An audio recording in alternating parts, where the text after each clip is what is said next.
manager de la business unit LICO pour le groupe Ilrom. Vous avez Monsieur Gamon, directeur commercial de Trumpf Médical du groupe Ilrom. Et nous avons la chance aujourd'hui d'accueillir Monsieur Kirsch, qui est donc ingénieur biomédical à Chalon-sur-Saône, qui va venir donc partager avec nous son expérience d'équipement d'une chambre de réanimation. Donc moi, je vais faire une toute petite introduction de 5 petites minutes sur donc, le groupe Ilrom, mais surtout sur la philosophie et l'approche des synergies produits. Puis ensuite, M. Gamon passera un petit moment sur l'équipement des bras plafonniers, donc Trumpf, et puis surtout donc M. Kirsch, derrière, partagera son expérience. Donc les services de réanimation aujourd'hui doivent répondre à plusieurs problématiques. Management des patients, effectivement, avec une surveillance permanente. Vous avez la gestion de sécurité, de l'environnement, des accès prioritaires à respecter donc en permanence. Une synergie donc entre les dispositifs médicaux qui est extrêmement importante aujourd'hui. Le lit qui est devenu la pièce maîtresse de la chambre. C'est vraiment l'axe autour duquel tout le monde, tous les acteurs donc, du service tournent, que ce soit les médecins, les soignants, les kinés, les ergots. Donc c'est le point central donc, de la chambre aujourd'hui. Vous avez donc les bras plafonniers, donc tout ce qui est en support plafond aujourd'hui, sur lequel scope, respirateur et tous les dispositifs médicaux sont fixés. Les rails plafonniers qui vont vous permettre de réaliser de multiples manutentions, manipulations, transferts, donc avec ce type de dispositif. Et puis bien sûr tous les dispositifs annexes qui viennent se greffer aujourd'hui autour d'un service donc, de réanimation. Les objectifs aujourd'hui d'un service de réanimation, c'est de réaliser donc, des mobilisations, soit tardives mais surtout précoces. Donc il est relativement aujourd'hui fréquent de mobiliser les patients, voire même intubés, ventilés. Donc on vous recommande, il est recommandé de verticaliser, de mettre en position debout, de latéraliser, de rehausser, de transférer. Voilà, en clair, de mobiliser quotidiennement donc les patients. Et donc les rails plafonniers aujourd'hui permettent cette disposition, mais aussi le lit. Donc le lit de réanimation est devenu aujourd'hui un vrai outil donc de travail. Vous avez un exemple derrière nous qui est là-bas, donc qui s'appelle donc le Progressa, qui est le dernier né de la génération donc des lits d'Ilrom, qui est un vrai outil de travail qui va vous permettre justement de verticaliser précocement les patients pour accélérer le sevrage ventilatoire, de commencer donc les premiers levés par une sortie par le devant, voilà, de latéraliser le patient, de réaliser des rotations continues droite et gauche, de peser le patient, de tracer donc les différentes angulations qui sont prescrites. Voilà, c'est un vrai outil de travail, ce n'est pas uniquement une surface thérapeutique aujourd'hui. Donc les conceptions donc, de lits, dans la mesure où on verticalise et on mobilise le patient, ont besoin aujourd'hui d'articulation avec donc, le rail plafonnier, très souvent du rail en H, en service de réanimation, qui va vous permettre de couvrir une zone et de réaliser des transferts d'un lit au fauteuil, d'un lit au brancard, mais aussi de réaliser les premiers levés, donc de verticaliser votre patient donc, en toute sécurité, accroché donc, avec des dispositifs donc, sur le plafond, et de permettre une réadaptation, un rééquilibrage donc, de votre patient précocement. Par là même, au-delà de faire un transfert, vous allez pouvoir aussi réaliser des soins, donc des soins de base. Donc travailler effectivement sur des soins d'hygiène, réaliser des sondages urinaires, de soulever le patient pour pouvoir faire donc des soins au quotidien donc du plan postérieur donc du patient, et aussi de faire de la kiné, donc de réaliser, de mettre en suspension les membres supérieurs ou les membres inférieurs. En clair, le rail plafonnier est un outil de travail aujourd'hui en réanimation qui va vous permettre de manager vos patients. Et la grande problématique aujourd'hui, c'est cette synergie entre tous ces produits. Donc vous avez ces dispositifs, rails, bras, lits, tous ces produits, tous ces dispositifs bougent en 3 dimensions, et il est important donc d'avoir une bonne synergie, et c'est là que le groupe Ilrom aujourd'hui a cette approche logique de synergie produit pour vous permettre d'avoir des coordinations et des adaptations entre les différents produits. Donc voilà ce que je pouvais faire donc, en introduction. Je vais laisser maintenant donc, M. Gamon parler donc, des bras plafonniers, et puis ensuite donc, surtout M. Kirsch pour son expérience. Bonjour à tous. Donc, comme l'a dit Jean-Pierre tout à l'heure, je suis directeur commercial pour Trumpf Médical. À l'époque, je suis intervenu en tant qu'ingénieur d'affaires sur le projet de l'hôpital Chalon-sur-Saône. Et sur le dossier de bras plafonniers de l'AREA, les enjeux étaient multiples. Ce qu'il faut comprendre, c'est qu'un appel d'offres de bras plafonniers est lancé très tôt dans un projet hospitalier neuf comme l'était Chalon-sur-Saône. En général, le cahier des charges est rédigé à peu près 4 ans, on va dire, avant l'ouverture de l'hôpital. Et la réponse à l'appel d'offres a lieu 3 ans avant l'ouverture de l'hôpital. Donc les enjeux sont qu'il est très compliqué pour les utilisateurs de se projeter 3 ans plus tard, parce que la plupart des équipements sont choisis en fait peu de temps avant l'ouverture. Donc pour nous, il y avait 3 enjeux majeurs. Le premier, c'était un enjeu de mobilité, parce que dans le box de Réa, donc vous avez le lit. Le lit, au départ du projet, le client ne savait pas exactement comment il allait être positionné. Il y avait un souhait d'avoir le lit à la fois face à la porte pour qu'il y ait une vision depuis l'oculus sur le malade, mais il y avait aussi un souhait de pouvoir orienter le patient lorsqu'il va mieux vers la fenêtre pour qu'il ait une vision de l'extérieur. C'est beaucoup plus agréable de voir effectivement le ciel et la lumière naturelle. La problématique, c'est que cela implique un mouvement du lit, une rotation du lit qui peut parfois aller jusqu'à 90 degrés. Pour répondre à cela, il est nécessaire d'avoir une mobilité complète des bras et de pouvoir couvrir le plus grand espace possible. Donc c'est pour ça qu'on est parti, comme vous pouvez le voir, sur... alors je n'ai plus la photo du coup, vu qu'on a connecté ton iPad. Voilà, donc pour revenir sur la photo, vous voyez, nous avons un bras double avec à chaque fois un système double poutre qui permet en fait de se déplacer sur tout l'espace. Alors qu'est-ce que ça signifie la mobilité? Vous allez voir un exemple en vidéo. Vous avez ici un exemple de mobilité du bras perfusion. On a un côté respi, on a un côté perfusion. Parfois, l'accès perfusion est nécessaire au niveau des jambes, voire près des pieds. Et à ce moment-là, on a besoin, comme on vient de le voir, de bouger l'ensemble du bras et tous les équipements qui sont connectés dessus au plus près de la zone qui va servir à la perfusion. Et là, on peut revenir en position vers la tête, vous le voyez, de manière très rapide et très simple. Voici un exemple d'illustration de la mobilité. Ensuite, il fallait que ce système soit à la fois compatible aussi avec le système de rails plafonniers dont a parlé Jean-Pierre. Et ces systèmes de bras, évidemment, s'intègrent parfaitement avec les rails plafonniers LICO. Le deuxième enjeu sur ce projet, c'était l'intégration des équipements biomédicaux. À l'époque de l'appel d'offres, nous ne connaissions pas la nature des équipements biomédicaux qui allaient venir sur le bras. Donc on ne savait pas si le monitorage allait comporter 1 ou 2 moniteurs, s'il y allait avoir une liaison entre le côté respi et perfusion.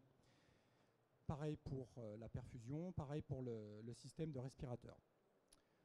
Donc l'enjeu pour les bras, c'est de s'adapter au mieux à la configuration d'équipement biomédical qu'il va y avoir dans 2 ans ou 3 ans après le choix de ces bras. Et en fait, c'est un enjeu qui est très compliqué.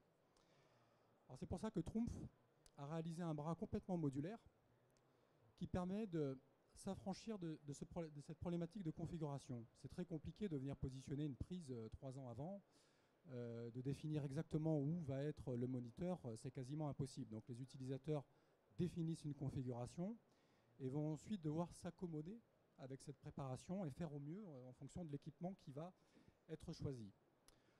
Donc là, le bras, en fait, vous allez voir sur cette image, a une conception qui est totalement révolutionnaire et qui est unique sur le marché. Au lieu d'avoir une façade monobloc, on a une façade qui est composée de plusieurs modules.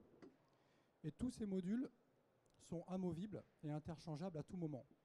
Que ce soit des modules courant fort, courant faible, ou que ce soit des modules de fluide, c'est le même principe.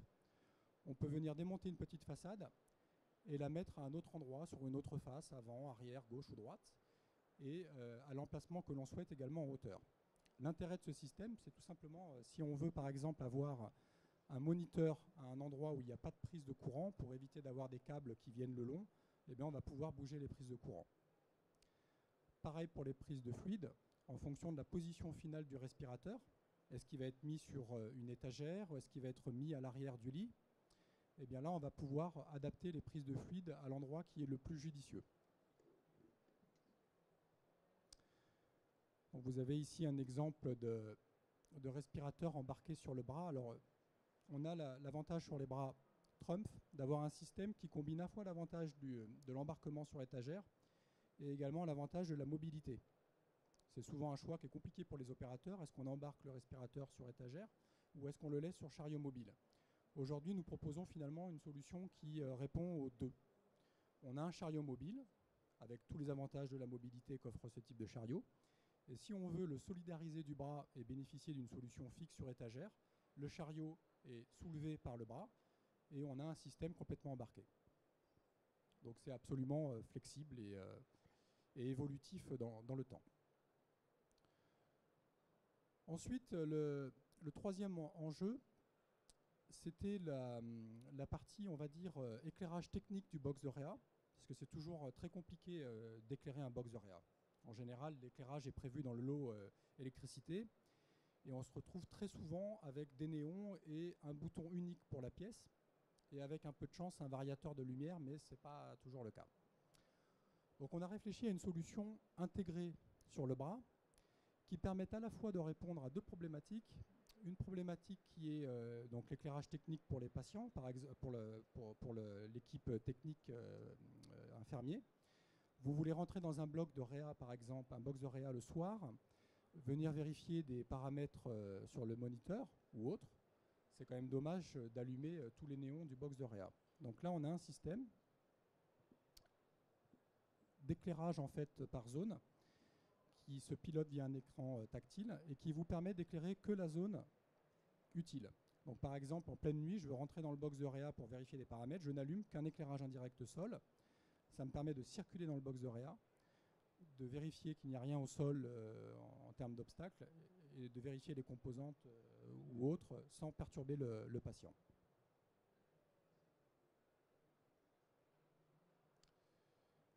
Ensuite, cet éclairage a un rôle thérapeutique, si je puis dire.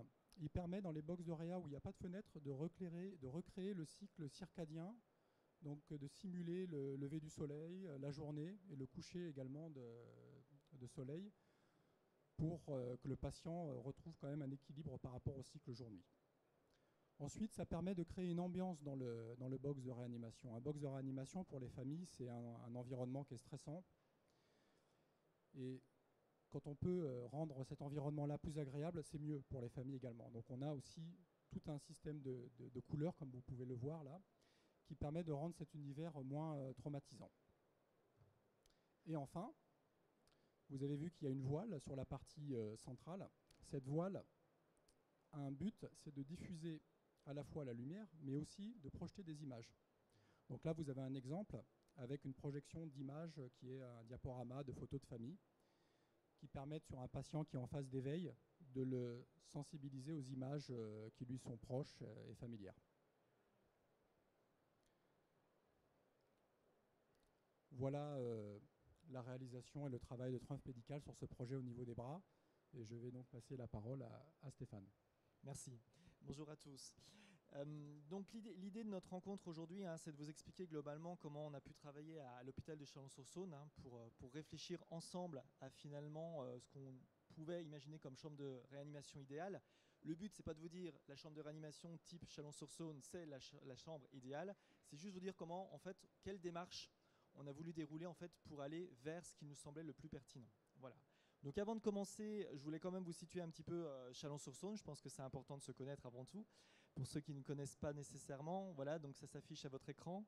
Donc globalement, Chalon-sur-Saône, vous le savez comme moi, c'est le cœur de l'Europe, on l'aura tous compris. Au-delà du fait qu'on a de bons et grands vignobles, on est une communauté d'agglomération quand même qui approche les 200 000 habitants. Et ça, c'est aussi important puisqu'on a la chance d'avoir un pôle économique relativement important, en particulier sur les technologies. L'image, le son, on a ex-Kodak, on a Areva, on a l'Arts et Métiers, on a énormément de choses qui font qu'aujourd'hui, en tout cas, quand on est dans le secteur hospitalier, on peut en profiter. Et ça, c'est très important dans les choix technologiques qu'on peut également faire. Alors, si on fait un peu l'histoire du centre hospitalier de Chalon-sur-Saône, très rapidement, avant 2011, c'était effectivement ce qui s'affiche à l'écran, c'était situé sur une île, c'était un ensemble pavillonnaire, avec toutes les difficultés que ça pouvait comporter, bien évidemment, d'extension, de parking, d'évolution du flux d'accueil du patient, etc. Donc il fallait vraiment absolument qu'on change de site et qu'on y réfléchisse en tout cas ensemble avec les acteurs locaux. C'était un établissement qui globalement approchait les 400 lits MCO avec une réanimation moyenne de 10 lits. On avait 5 salles de bloc opératoire, mais 3 postes de réveil. Voilà. Donc c'était relativement limité et il fallait vraiment qu'on apporte une réponse en tout cas sur le territoire chalonnais. Alors si on y regarde d'un petit peu plus près, l'hôpital de Chalon-sur-Saône, il ne s'est pas fait comme ça, bien évidemment. Ça s'est fait en une dizaine d'années. Le projet a commencé avant 2001, bien évidemment. On a réfléchi à ce projet dans les années 90, mais la phase vraiment active du projet a démarré en 2001. Il a fallu 10 ans, globalement, pour arriver à ce fameux nouvel hôpital. Et c'est ce que vous disiez tout à l'heure, Romuald Gamon. Finalement, c'est difficile à appréhender pour tous, aussi bien pour l'architecte que le directeur, que les soignants, que les équipes médicales, que les fournisseurs, que les ingénieurs biomédicaux que nous sommes, pour finalement se dire 10 ans après, il faudrait qu'on apporte le même niveau de réponse que celui qu'on a imaginé 10 ans avant. Voilà. Typiquement, si on prend l'ambulatoire, en 2001 on en parlait, mais ce n'était pas aussi développé qu'en 2011. Et forcément, ça joue énormément sur les surfaces, sur le type d'accueil, et forcément, les solutions que vous allez proposer, vous, au niveau des surfaces et de l'accueil, mais aussi les solutions que vous allez développer avec les fournisseurs, les industriels, pour répondre à ce nouveau besoin. Donc ça, c'est un premier point. Et puis, au-delà du fait que vous connaissez certainement donc l'architecte qui a travaillé sur notre projet, hein, c'est le cabinet Jérôme Brunet et Éric Saunier, c'est un concept relativement connu, hein, le système du gaufrier, voilà, qui a ses avantages, je ne dirais pas ses inconvénients, mais ses particularités. Ses particularités, c'est que on passait de 25 000 m² à 70 000 m² de surface. Et là, et bien évidemment, on ne travaille plus de la même façon, on ne dialogue plus de la même façon avec le petit collègue, le petit voisin et le service d'à côté. Et puis surtout, le flux du patient n'est plus du tout le même à gérer. Voilà. Là, on avait notre petite réanimation avec notre poste central et nos 10 lits autour. On est plutôt un service qui fait 50 mètres de long sur 20 de large et il va falloir le gérer. Et ça, c'est différent dans l'approche, complètement. Et de ce fait, souvent, les technologies apportent un certain nombre de réponses. Alors 70 000 m², c'est ce que je vous disais, 5 niveaux, 200 mètres par 100 mètres de long. C'est compliqué en tout cas à gérer. Des puits de lumière, ça c'est extrêmement important. C'est aussi une nouveauté. On travaille sur des chambres fermées et du jour au lendemain, on se retrouve avec des blocs opératoires ou des chambres qui sont toutes ouvertes avec de l'éclairage. Donc c'est aussi une autre façon de gérer le soin, d'aller vers le sevrage du patient par exemple en réanimation, où il va falloir recréer les cycles de la journée, etc. L'idée n'est pas là, n'est pas les chiffres. L'idée, c'est de vous montrer aussi qu'on a énormément investi dans la technologie, et j'y reviendrai donc après, et d'où le travail avec les industriels. On a de fait évolué, agrandi l'établissement, agrandi les services. On est passé d'un service de réanimation de 10 à 24 lits, donc forcément ça doit s'appréhender, et je dirais idem sur le salle et le bloc opératoire. On reste somme toute un centre moyen comme vous pouvez le voir. Et puis sur l'IT, même chose, hein, on est passé de 1000 à 2000 ordinateurs avec la gestion des flux, un certain nombre d'interfaces entre les équipements biomédicaux, l'IT et tout l'univers réseau SIH de l'établissement. Et ça, c'est également autre chose qu'il faut appréhender. Pourquoi ? Parce qu'on veut un lit médicalisé, on veut un lit intelligent, mais en même temps, si vous n'avez pas la prise ou les bornes Wi-Fi qui vont bien au bon endroit, eh ben, ça va devenir beaucoup plus compliqué. Et donc tout ça, ça doit s'appréhender. Alors, je vais commencer par finalement la place de l'ingénieur. Voilà, j'étais pas seul, bien évidemment, on était plusieurs. Et pour moi, il était très important et on s'était dit qu'il était extrêmement important qu'on réfléchisse sur ce vecteur de réussite qui était la technologie. Et on l'a un peu on l'a nommé, hein, puisqu'on l'a appelé ce fameux management des technologies de la santé, qui devait être un vecteur de réussite. Et pour que ça soit un vecteur de réussite dès les premières années, il était extrêmement important pour nous, et j'insiste régulièrement pour le dire, de travailler en amont avec les industriels, les architectes, la maîtrise d'œuvre, la maîtrise d'ouvrage. Ça, c'est essentiel. Quand on va parler de rails pour la mobilité du patient dans une chambre de réanimation ou dans d'autres secteurs, si on n'y réfléchit pas ensemble, en amont, vous pouvez avoir les meilleurs rails du monde. Si vous ne pouvez pas mobiliser dans les meilleures conditions le patient, vous ne le ferez pas et vous n'exploiterez pas votre matériel. Et l'avantage, c'est que les industriels, ils ont beaucoup de solutions à vous apporter. Et finalement, le concept d'une chambre de réanimation, ça pourrait somme toute être classique, mais c'est différent à Chalon, comme ça pourrait être différent à Douai, comme ça pourrait être différent à Cannes, à Nice et ailleurs. Donc il faut y réfléchir vraiment ensemble, et à chaque fois, il faut se reposer les bonnes questions. Et ça se fait que finalement, quand la relation architecte-bureau d'études et les relations intra-hospitalières fonctionnent.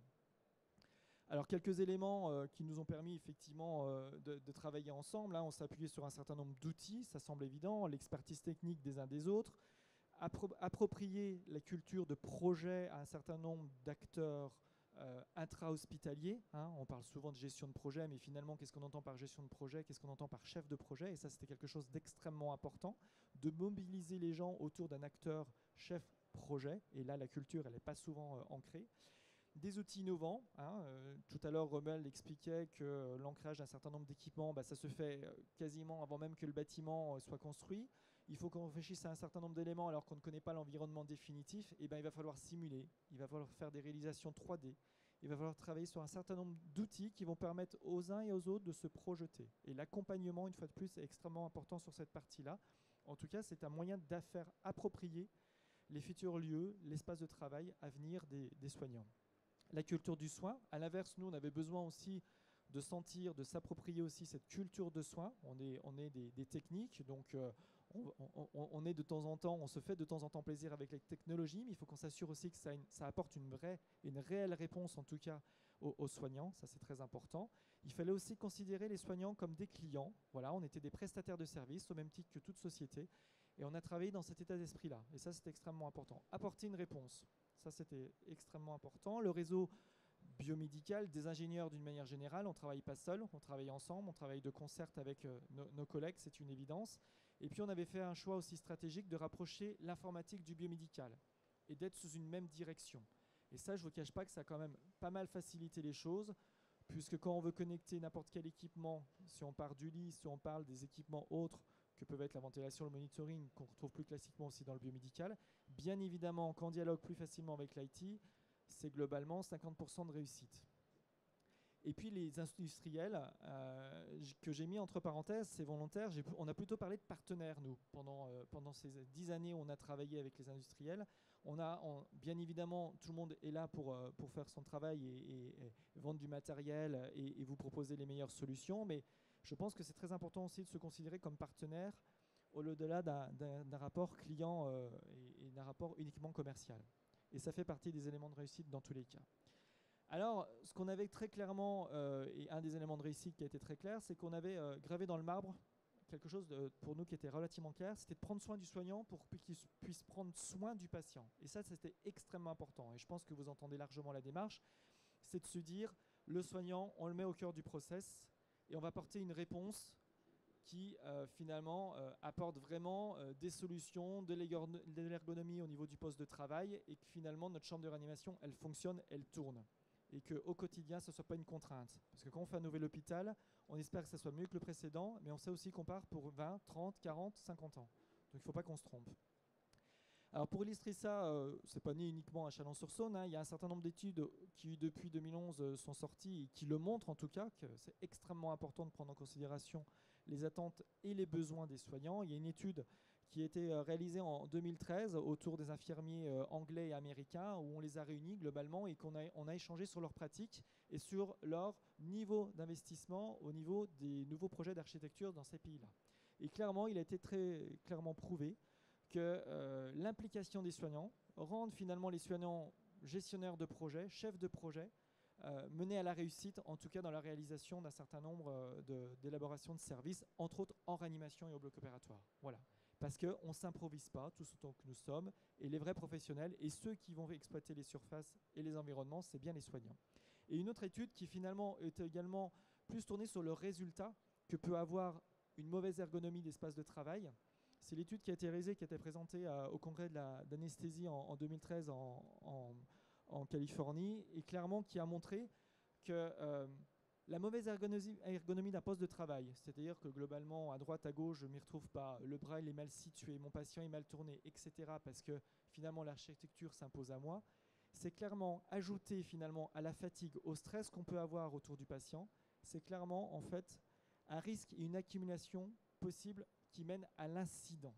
Voilà, donc répondre à des vrais besoins, à la vraie ergonomie de travail pour un soignant, c'est extrêmement important parce que cumulé au reste, à leur quotidien, on va vraiment, vraiment vers l'échec et vers l'erreur. Et ça, c'est la fameuse culture de l'erreur, dans tous les cas, que les anglo-saxons ont eu l'habitude de cultiver depuis des années. C'est souvent oublié, clairement, en Europe, mais c'est extrêmement important. Le résultat, c'est de se dire que finalement, on va instaurer un climat de confiance avec les soignants. On va faciliter la projection dans l'environnement de travail, dans le futur environnement de travail, et on va aller finalement vers l'amélioration de leurs pratiques, de la communication des soignants, des équipes, et surtout le workflow, qu'il soit patient, famille, je pense à la réanimation, bien évidemment, particulièrement, et puis le flux soignant, patient, famille, ça c'est extrêmement important. Ce trio, il faut que tout le monde s'y retrouve, il faut que tout le monde ait son environnement, 6 circuits. Et ça, bien évidemment, les industriels également vont y participer. Alors, on a usé pour ça, bien évidemment, je le disais tout à l'heure, de la simulation, du 3D. Mais c'est extrêmement important qu'effectivement, les industriels sur cette partie-là vous accompagnent et puissent vous proposer des outils innovants qui vont dans ce sens. Pour au final arriver vers les 4 fameux B, qui est la bonne information au bon individu, au bon instant et au bon endroit. Pour illustrer ça, c'est un exemple de projet qu'on a eu. Globalement, les projets ils démarraient à peu près en 2009 pour s'achever en 2011. Donc, je ne vous cache pas que pour animer des groupes, il fallait qu'effectivement on instaure un climat de confiance. Et pour ça, les industriels comme les biomédicaux, les ingénieurs du domaine général ont dû mener un certain nombre de groupes, investir les soignants dans les choix technologiques, architecturaux. Et ça a plutôt fonctionné. Et au jour d'aujourd'hui, les groupes qu'on a créés en 2009 fonctionnent toujours et sont toujours aussi dynamiques. Donc ça, c'est dans la continuité. On ne s'arrête pas au nouvel hôpital. On continue, bien évidemment, puisqu'il y a des ajustements. Et on fait vivre après la technologie au fur et à mesure de nos besoins, puisque les soins évoluent en permanence et les pratiques également. La deuxième force de réussite, ça a été les industriels. Je vous parlais de partenaires tout à l'heure. Et ça, le côté partenaire, support, expert, il est extrêmement important. Et c'est ce fameux trio, en fait, qui va fonctionner entre le bureau d'études, le biomédical et l'industriel. Romuald vous l'a illustré tout à l'heure, il faut faire des choix très en amont. C'est extrêmement important de le faire ensemble. Il y a effectivement, les uns et les autres, on a un certain nombre d'expertise, d'expérience, et il faut qu'on la partage. Voilà, ce que je vous disais tout à l'heure, ce qui est vrai à un endroit n'est pas forcément vrai à un autre. Il y a toujours, je dirais, des problématiques architecturales qui s'imposent à nous, et il faut effectivement là-dessus qu'on avance ensemble. Le biomédical avance peut-être à un moment ou à un autre sur les rails, sur les bras, mais en même temps, il fait des choix de table opératoire, il fait des choix de monitoring, il fait des choix de respirateurs, et tout ça, ça doit s'intégrer, bien évidemment. Et là, les industriels, une fois qu'on les met autour de la table, effectivement, ça permet que ça fonctionne et que ça soit en tout cas un facteur de réussite. Voilà. Et puis, globalement, les industriels ont aussi besoin de nous, des soignants, pour proposer des produits qui correspondent à des vrais besoins. Et je crois qu'aujourd'hui, il n'y a pas de doute là-dessus. Il y avait une rencontre qui avait été intéressante en 2013 pour illustrer tout ça, qui était la 6e réunion du Conseil stratégique des industries de la santé, qui globalement avait permis de faire émaner 44 propositions pour une industrie responsable, innovante, contribuant au progrès thérapeutique et à la sécurité. Et ça, je crois que c'est un vrai cheval de bataille. Je crois que plus personne n'en doute aujourd'hui, en particulier les industriels. Alors, le résultat, il est relativement clair. Je l'ai illustré en quelques photos. L'idée, ce n'était pas de vous dire « faites comme ça ».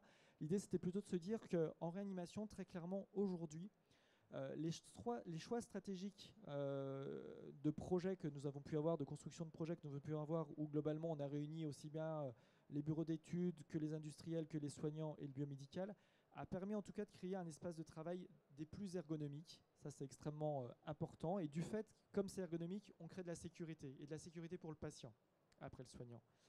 On a une gestion des flux aujourd'hui qui est relativement bonne dans nos différents services. Les différents flux sont traités grâce, bien évidemment, aux couloirs, aux espaces qui ont été créés, mais aussi à tous les équipements qui nous ont permis de le faire. Voilà. Sur des choix de lits extrêmement importants, sur la mobilité du patient. Tout le monde vit dans son espace, et ça, c'est aussi très important. L'appropriation des lieux, finalement, elle a été facilitée, puisque comme on a travaillé ensemble pendant 10 ans, et forcément, quand vous arrivez dans les lieux, vous appréhendez un petit peu moins, et finalement, l'espace, vous le connaissez déjà. Et ça, c'est aussi très important dans la facilité de prise en charge du patient, mais aussi dans l'appréhension de toutes les technologies qui s'imposent à moi quand je suis soignant. L'adaptabilité, idem. On a aujourd'hui des équipements qui s'adaptent, qui évoluent avec l'évolution des pratiques, l'évolution des soins, l'évolution des équipes. Les équipes changent, évoluent. Vous imaginez bien, ça fait 4 ans qu'on a ouvert le nouvel hôpital. Les équipes tournent. Et ça, finalement, de retrouver le même environnement de travail que je passe de la réanimation, de l'USIC ou encore des urgences, ces choix technologiques, cette mutualisation, cette généralisation de produits dans les différents services, finalement, rassure le soignant et finalement aussi facilite le passage d'un service à l'autre et tout le workflow du patient. L'évolution, on en parlait tout à l'heure, l'intégration de tout nouvel équipement, c'est facilité puisqu'en fait nos systèmes sont relativement modulaires, modulables, et c'est aussi des choix très importants à faire en amont. Et puis on continue de travailler avec tous les industriels, ces fameux partenaires, ça continue et ça vit, et ça permet de faire vivre en tout cas les technologies et de rester toujours au sommet en termes de technologie, c'est très important. Alors c'est vrai en réanimation, mais c'est complètement vrai, on pourrait l'étendre en néonatologie, en bloc opératoire, dans les soins continus, dans les USIC, dans le pôle des urgences ou encore en imagerie médicale. Si on veut aller un petit peu plus loin, il y avait clairement la réunion du pôle interministériel de prospective et d'anticipation des mutations économiques, le fameux PIPAM d'octobre 2013, qui montrait clairement que les avancées technologiques devaient être pensées comme un vecteur d'économie de santé pour une médecine personnalisée. C'est vrai qu'entre 2001 et 2011, on s'est aperçu que les gens recherchaient finalement aussi une médecine personnalisée. Et donc c'est une médecine qui s'adapte à moi, bien évidemment à ma pathologie, mais aussi à ce que j'attends moi aussi de la médecine et de ma prise en charge. Et ça, ça ne peut qu'être vrai et que marcher si finalement le patrimoine technologique que vous avez créé, en particulier en 2011, il continue de vivre. C'est ce que je disais précédemment. Il faut continuer à le faire vivre, ce patrimoine. Donc l'effort d'investissement qui a été fait, il faut qu'il continue. Et l'effort de gestion de projet qui a été fait, il faut qu'il continue en permanence. Et ces partenariats industriels, il faut qu'également ils continuent dans le temps. C'est un vrai choc des cultures, c'est penser autrement en permanence, mais c'est aussi des facteurs de réussite. Alors tout n'est pas simple, tout n'est pas rose. Bien évidemment, il y a l'erreur de l'habitude. Il y a aussi les nouvelles approches de travail qui font que ce n'est pas toujours simple. Et il faut en permanence relancer en tout cas cette dynamique. En tout cas, nous, on a vu l'arrivée de nouveaux métiers dans nos services. Alors, ça existe depuis longtemps, mais les infirmiers techniques avaient un petit peu disparu de nos services. Je ne vous cache pas qu'aujourd'hui, on en a un petit peu sur tous les plateaux techniques. On a ces fameuses user key, et ça, c'est extrêmement important pour nous. Ce sont des vrais interlocuteurs qui font vivre en tout cas la dynamique technologique du biomédical et de l'établissement. Si je résume un peu tout ça, il faut capitaliser. Capitaliser, pour moi, c'est un mot phare. Pourquoi ? Parce que tout le monde, finalement, est à la recherche finalement de résultats. Alors, pour certains, ça va être des résultats économiques. D'autres, ça va être la médecine personnalisée. Et pour d'autres, ça va être aussi créer l'environnement et aller vers une gestion des risques qui permettent, en tout cas, de limiter l'erreur dans le temps. Et bien, tout ça, en fait, ça va être possible que si on capitalise aussi. Je pense que, globalement, si on devait refaire les choses, on devrait un peu plus profiter de l'expérience d'autres. Voilà, on a tendance à reproduire souvent les mêmes erreurs architecturales, à reproduire les mêmes erreurs technologiques, et je pense qu'on aurait tout à gagner en tout cas de se mettre tous ensemble autour d'une table et faire un peu le récap de ce qui s'est passé depuis 10 ans, aussi bien d'un point de vue architectural que d'un point de vue technologique, et vraiment offrir peut-être de temps en temps des standards de locaux. Voilà, un bloc opératoire, c'est un bloc opératoire, hormis un certain nombre de spécialités. On sait qu'aujourd'hui, il nous faut 45 mètres carrés, il faut que le patient soit retourné d'une telle façon et qu'on rentre d'une façon dans une salle opératoire. Et bien ça, il faut qu'on capitalise là-dessus. Et je suis encore assez surpris que de temps en temps, on voit des erreurs assez grossières où tout est fait relativement à l'envers. Et heureusement, les industriels y participent et réagissent avec nous, en tout cas, montent au créneau pour faire modifier les choses à temps. On sait qu'aujourd'hui aussi, l'effort, c'est ce que je disais, que j'illustrerai tout de suite, l'effort finalement immobilier qui a été réalisé avec Hôpital 2007, Hôpital 2012 n'a pas porté toujours ses fruits. Et s'il n'apporte pas ses fruits, c'est qu'on ne capitalise pas assez. Et puis, on s'aperçoit aussi que tout ça évolue, puisqu'en 2013, on se posait encore la question de capitaliser. Eh bien, moi, j'ai appris avec j'ai trouvé que c'était plutôt une bonne nouvelle, en tout cas, au travers d'une dépêche du 14 avril 2015 de l'APM, où globalement, un certain nombre de groupes, SNC Lavalin, Bouygues Construction, les cabinets AIA, avaient vraiment le sentiment qu'il était temps de se réunir et d'anticiper sur les nouveaux besoins très à l'avance, les nouveaux besoins architecturaux. Et forcément, on s'en portera beaucoup mieux, tous, aussi bien dans les hôpitaux que les industriels, puisqu'on réfléchira beaucoup plus en amont sur les choix stratégiques immobiliers et technologiques. Demain, ce qu'on veut, c'est des structures plus modulaires. Donc, c'est de la technologie qui s'adapte à notre besoin en permanence. Donc, des technologies modulaires, ça c'est très important, qui va évoluer. Des environnements flexibles où je vais pouvoir intégrer au fur et à mesure tout nouveau équipement qui s'adaptent avec des réserves foncières, des réserves de chambres, des réserves de surface. Ça c'est très important. Les pratiques changent, les demandes changent. On est beaucoup sur des chambres, mais demain on sera de plus en plus sur des chambres peut-être hôtelières dans les hôpitaux, où je vais être de passage là finalement qu'une journée que 2 heures, que 3 heures. Donc ça, c'est effectivement plus les mêmes produits qu'on va mettre dans les chambres. Ça sera autre chose et on gérera les flux complètement différemment. Il va falloir offrir de la productivité. On n'a pas le choix. Vous connaissez comme moi le plan ONDAM qui s'impose à nous. Et puis, on voit que les pratiques, en tout cas, changent. On se tourne de plus en plus vers le territoire. Donc, les choix technologiques, les choix stratégiques que je vais faire à un endroit, ça serait peut-être bien aussi de les retrouver un petit peu autour de moi sur le territoire pour faciliter aussi l'approche médicale, l'approche des pratiques. Je suis médecin d'un jour dans un établissement, je peux être médecin d'un autre jour dans un autre établissement et je suis sur la même semaine et il faudra qu'en tout cas je prenne en charge mon patient aussi facilement que sur le premier site. Donc si je peux retrouver finalement la même modularité technologique, ça peut être aussi extrêmement important. Voilà.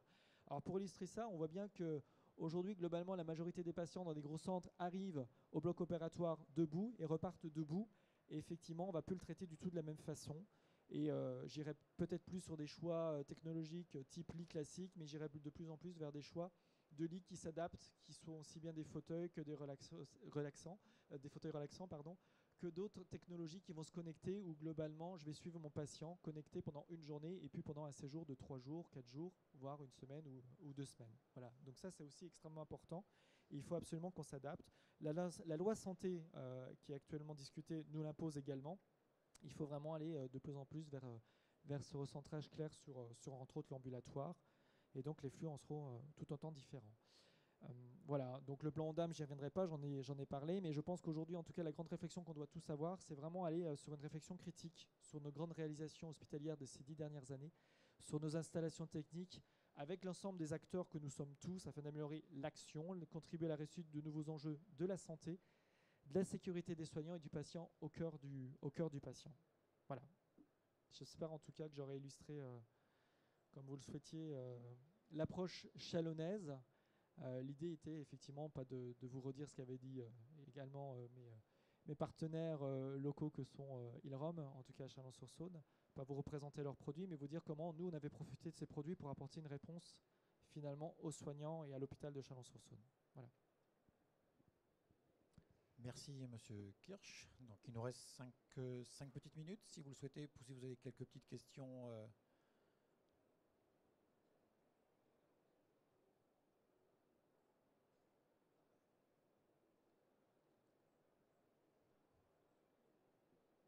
Non, il n'y a pas de questions. L'exposé était suffisamment clair.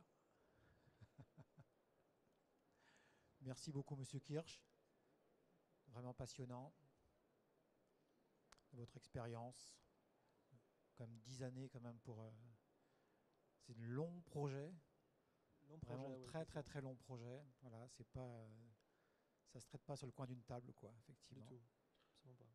C'est effectivement le cas, ouais. 10 ans, c'est très long et c'est finalement très court aussi. En tout cas, d'un point de vue santé. Évolution en tout cas, d'un point de vue prise en charge du patient, 10 ans, il se passe beaucoup de choses en 10 ans. Oui, puis c'est pas tous les jours qu'on a un nouvel hôpital qui sort de terre en plus. Non plus. Donc les choix qu'on fait sont pour quelques années et il faut justement qu'on les fasse de façon pertinente, mais aussi que ce soit des choix qui puissent évoluer.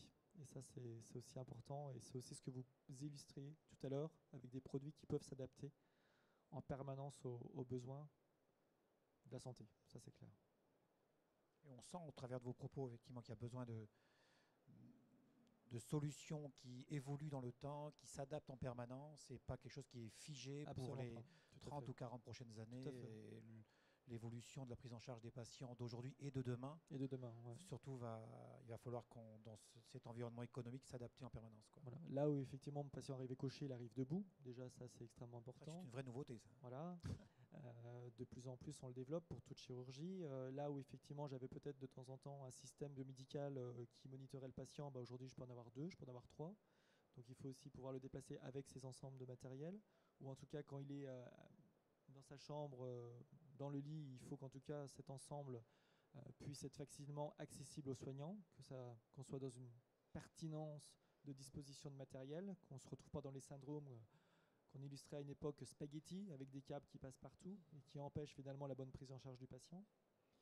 On a développé énormément la traçabilité, l'information du dossier patient est devenue une obligation réglementaire. Donc aujourd'hui, rien ne doit nous échapper en termes de prise en charge du patient et de traçabilité de son séjour.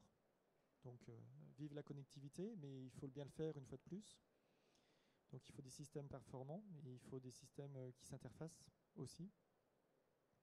Et vous relevez tout à l'heure justement l'importance d'avoir que le biomédical aussi supervise ou gère l'IT. Enfin, sous ce terme-là, il y a beaucoup justement de liens et de connexions qui sont importants parce que chaque matériel acheté individuellement n'a pas de sens. Ça fait partie effectivement des premières questions qu'on a aujourd'hui. Systématiquement, quand on vient vers un nouvel équipement, et c'est plus les gros équipements type scanner, table, ampli sur lesquels on se pose la question. C'est vraiment sur le lit aujourd'hui. Le lit connecté, c'est une réalité. C'est une vraie attente, c'est un vrai besoin. On veut suivre l'évolution du poids du patient, on veut suivre le sevrage du patient, on veut voir comment il évolue d'un point de vue ventilatoire, monitoring, mais aussi sa courbe de poids, tout ce qui est je dirais démographie, même études qu'on veut réaliser sur la démographie de nos patients, sur le suivi de nos patients. Il y a la courbe d'âge, la courbe de poids, etc. Donc ça, c'est des choses qu'aujourd'hui les soignants ont l'habitude, ont besoin, et systématiquement on demande de connecter les dispositifs, quels qu'ils soient. Donc oui, l'IT, il y a un vrai IT biomédical aujourd'hui. Ça, c'est très très clair. Voilà. D'où l'intérêt et l'importance d'avoir travaillé vraiment conjointement avec l'informatique. Ça facilitait énormément la tâche. On ne remettait plus en doute en tout cas nos besoins, puisque c'était un vrai besoin de soignants et de traçabilité qui réglementairement aujourd'hui est opposable. Donc c'est vrai que les directeurs aussi raisonnent beaucoup plus là-dessus. C'est extrêmement important. Bien, merci beaucoup. Il est pile 13h, nous sommes à l'heure. Donc bon après-midi à vous et puis bon salon. Merci à vous tous.